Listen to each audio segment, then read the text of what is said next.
Neat ప్రవేశ పరీక్షలో నష్టపోయిన విద్యార్థులను ప్రభుత్వం ఆదుకోవాలని PDSU students federation of India, all India federation of India, national students union of India నాయకులు డిమాండ్ చేశారు.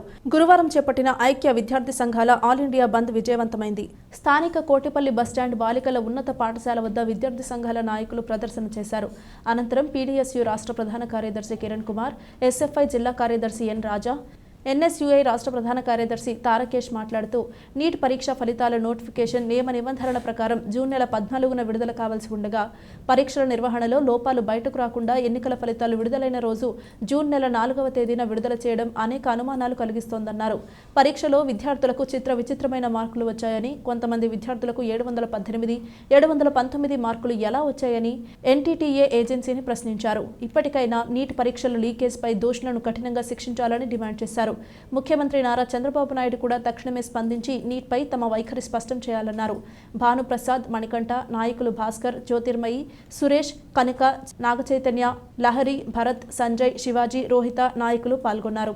జూలై 4 దేశవ్యాప్త బంద్కి అన్ని విద్యార్థి సంఘాలు కలిపి పిలుపునివ్వడం జరిగింది. దానిలో భాగంగా తూర్పుగోదావరి జిల్లా రాజమహేంద్రవరంలో విజయవంతంగా బంద్ నిర్వహించడం జరుగుతూ ఉంది. ఈరోజు దేశంలో ఏదైతే డాక్టర్లు తయారు చేయడానికి ప్రవేశ పరీక్షగా నీట్ ఉందో ఆ నీట్ పరీక్షలో అవకతవకలు జరిగినాయి.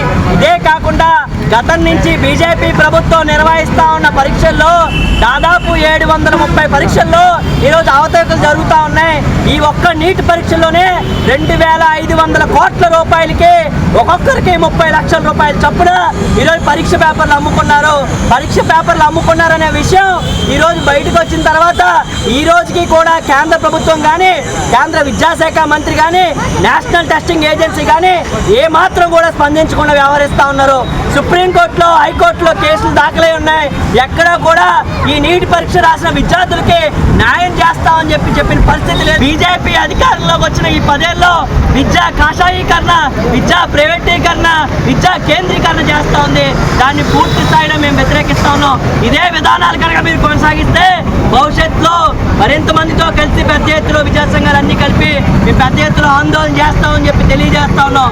నా పేరు రాజా, ఎస్ఎఫ్ఐ తూర్పుగోదావరి జిల్లా కార్యదర్శి.